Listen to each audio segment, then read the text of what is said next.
Mesdames, Messieurs, ce numéro de 52 minutes pour comprendre est consacré à la problématique du foncier en Côte d'Ivoire. Et à mes côtés, M. Tidiane Kaba-Diakité, directeur du domaine de la conservation foncière, de l'enregistrement et du timbre. Bonsoir, M. le directeur. Bonsoir, Madame Hérault. Merci de nous recevoir chez vous. C'est un plaisir, Madame. Alors, M. Kaba-Diakité, que doit comprendre le téléspectateur dans le domaine de la conservation foncière, l'enregistrement et le timbre?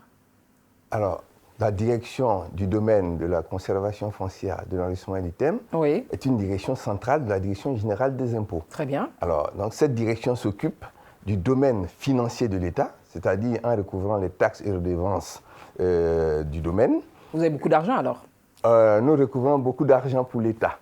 Et à côté de cela, nous faisons la conservation foncière, c'est-à-dire que nous créons et gérons les titres fonciers et nous faisons l'enregistrement des actes, de tous les actes, tous les contrats, tous les actes.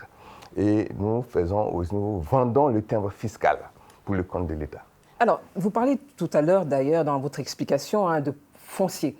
Il y a de nombreux problèmes fonciers, litiges en Côte d'Ivoire, que ce soit le foncier rural ou le foncier urbain. Mais quelles sont les raisons de ces conflits récurrents en Côte d'Ivoire? Alors, pour parler des conflits, en tout cas pour ceux qui nous parviennent, la plupart du temps, il peut y avoir des conflits de propriété. Tout à fait. C'est ce qui est géré d'ailleurs par le juge, parce que chez nous, nous tenons le livre foncier. Donc, le livre foncier, il est délivré par le juge. Voilà. Le président du tribunal de première instance, c'est lui qui délivre un livre foncier au conservateur. Et le conservateur y indique ceux qui ont les droits. Alors, dès qu'il y a un conflit, on voit, le juge essaie de voir qui est le propriétaire. Et la plupart du temps, c'est tranché comme ça. Et c'est tranché en faveur du propriétaire qui est inscrit au livre foncier. Sauf s'il est inscrit à tort. Quand il est inscrit, en tout cas en ayant respecté toutes les procédures, les jugements se font en sa faveur. Mais on se rend compte que, par exemple, dans le domaine rural, en Côte d'Ivoire, il y a 23 millions d'hectares et seul 1% aurait, je dis bien, des terres, bénéficieraient de documents officiels, donc de documents fonciers.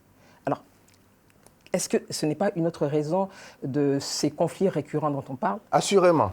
Et je pense que l'État l'a bien compris. L'État l'a bien compris et c'est pour ça que depuis, il y a une réforme du foncier rural. Voilà, il y a une agence qui a été créée pour gérer donc, ce foncier, qui est l'AFOR. Et cette compréhension des choses par l'État fait qu'aujourd'hui, les choses sont simplifiées. Voilà, il y a une simplification pour arriver au certificat foncier. Voilà, je vous en parle brièvement comme ça. Oui, parce que c'est important. Parce que pas, voilà, le certificat foncier. Aujourd'hui, je pense que ces choses-là vont permettre d'attribuer des titres de propriété aux personnes dans le domaine rural. Et ces titres-là, après, nous parviennent pour conforter ces droits en les inscrivant au livre foncier. On assiste parfois à ce genre de scène, à savoir que le propriétaire qui a tous ces documents, dont l'ACD, il soit spolié et qu'il se retrouve à regarder des personnes construire sur son terrain. Je ne parlerai pas au nom du ministre de la Construction, mais le ministre de la Construction a des structures. Lorsque vous êtes détenteur d'un titre de propriété, donc vous êtes conforté dans vos droits. Celui qui est en train de construire, il ne peut pas avoir son permis de construire s'il n'a pas de titre de propriété. D'ailleurs, dès qu'on n'a pas un permis de construire qu'on construit, on arrête tout de suite les travaux. Et c'est ce qui se fait. Ça c'est dans le meilleur des mondes. On va dire de façon normale, mais on a vu, et dans le reportage, on voit il y a quelqu'un qui a ses documents, son ACD, et il y a quelqu'un d'autre qui construit sur son terrain et qui se fait protéger par, je dirais, des gros bras. Donc, dans ce cas de figure, qu'est-ce qu'on peut faire? Moi, je gère la propriété du bien. Et si on vient me voir pour me dire qui est propriétaire de cette parcelle, je suis en mesure de le dire.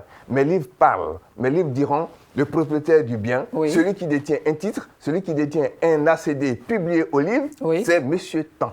Voilà. Moi, j'interviens en cela et devant le juge. Mais sur le terrain, c'est le gestionnaire du domaine urbain qui s'en occupe. Nous n'allons pas sur le terrain pour arrêter les travaux ou pour trancher, etc. Non. Nous, ici, nous avons un livre foncier, heureusement qu'il existe.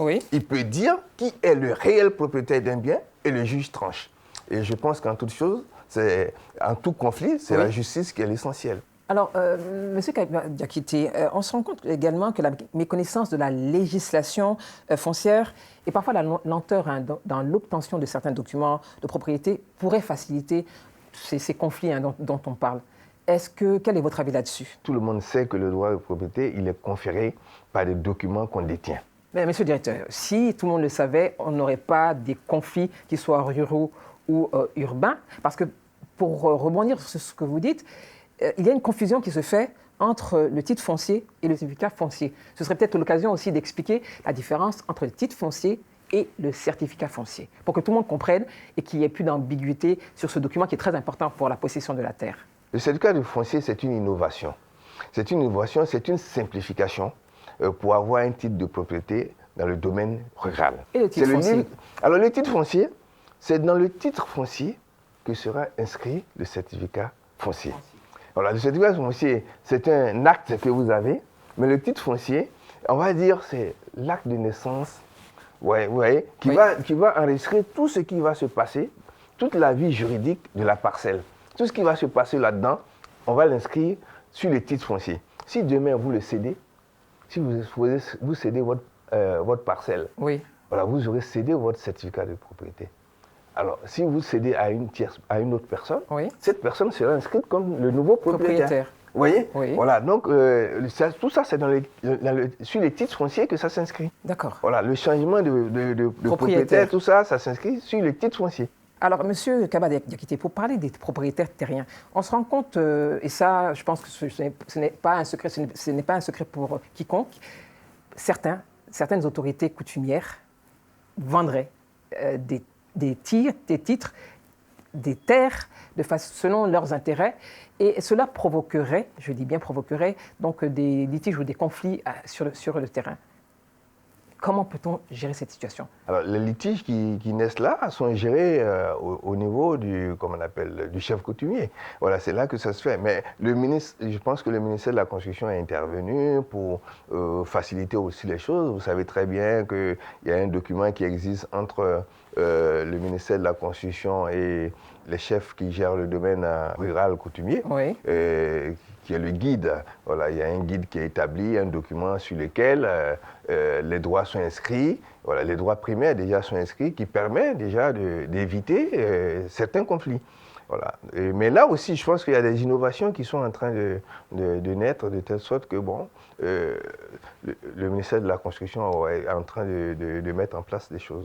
Monsieur le directeur, alors sur quelle base se fait le calcul des droits d'aliénation, de publication? Et puis, on aimerait savoir combien coûte un géomètre. Est-ce qu'il y a un chiffre ou un prix unitaire? Parce qu'il y a beaucoup de plaintes à ce niveau.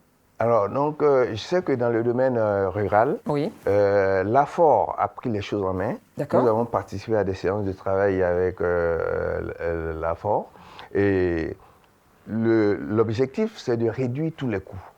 Et les géomètres, je crois qu'il y a l'ordre des géomètres qui a été associé. Et voilà, donc il sera fait, ou il est fait en sorte que le coût des géomètres soit forfaitaire et soit très réduit. Alors donc de ce côté-là, je ne pourrais pas vous donner de chiffres là-dessus parce que je ne sais pas ce qui a été arrêté en définitive. Mais il y a une réduction qui a été faite. Il y a un accord qui a été fait là-dessus.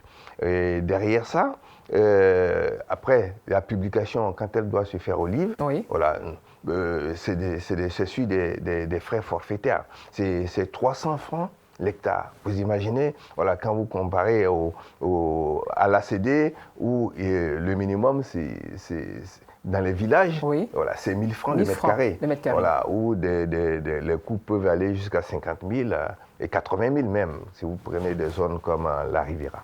La Côte d'Ivoire a connu plusieurs crises sociopolitiques, et il y a des propriétaires terriens qui sont hors de la Côte d'Ivoire, qui rentrent, ou d'autres vont rentrer peut-être dans les mois à venir. Alors, est-ce que quelque chose a été prévu pour anticiper une crise, un conflit, un mécontentement concernant ces terres qui ont peut-être aujourd'hui trouvé d'autres propriétaires? Il n'y a aucune possibilité de s'approprier les terres d'autrui. Officiellement? Officiellement. Donc si on n'a pas de droit là-dessus, il n'y en a aucune. Et là, le droit de propriété, il est garanti. Ça, c'est constitutionnel, c'est la Constitution qui le dit. Voilà, le droit de propriété est garanti à tous. Et nul ne peut être privé de sa propriété si ce n'est pour cause d'utilité publique. Alors, les personnes qui sont propriétaires, qui détiennent des documents prouvant qu'ils sont propriétaires, qui sont inscrits au livre foncier, sont protégés dans leurs droits, quel que soit l'endroit où ces personnes se trouvent.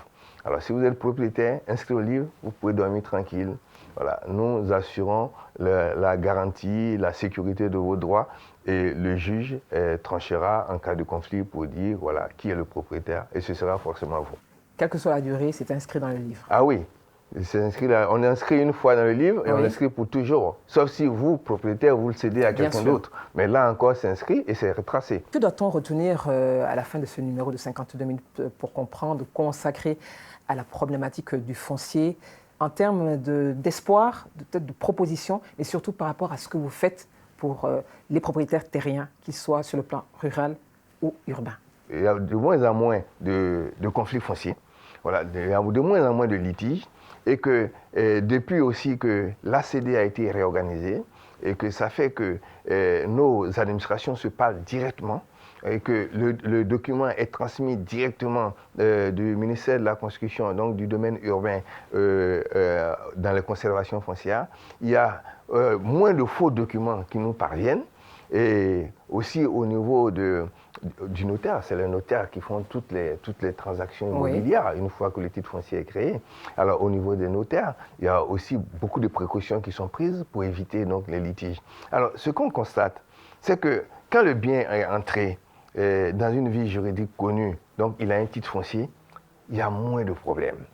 Mais par contre, c'est avant qu'il y a les problèmes. C'est pour ça que cette problématique-là ne peut être résolue que si on fait en sorte que le territoire, c'est vrai, il est cadastré, mais que les pas suffisamment, c'est très faible. Hein? Oui, mais il le sera, parce que c'est des projets qui sont en cours. Et surtout, que les titres fonciers soient créés dans toutes les zones, et à partir de ce moment, on pense qu'il y aura moins de litiges, parce qu'il y aura témoignage dans les livres de qui est propriétaire, et ça va donner les bornes. Et là, je pense que le pays pourra donc régler ce problème de litige foncier. Mais il faut reconnaître aussi une chose, c'est qu'on ne parle souvent que de ce qui ne marche pas. Mais c'est tout à fait normal, voilà, c'est notre rôle hein, de relever ce qui ne va pas. Voilà, mais il faut savoir que... Parce que c'est quand même violent, monsieur le directeur. Voilà, beaucoup de choses marchent, parce que nous créons beaucoup de titres fonciers, et beaucoup de personnes vivent paisiblement dans leur propriété sans être perturbées par qui que ce soit. C'est des cas assez rares où on voit que deux personnes se battent sur une propriété. Et c'est vrai que ça fait tapage et c'est notre rôle aussi de voir comment régler ces problèmes. Voilà.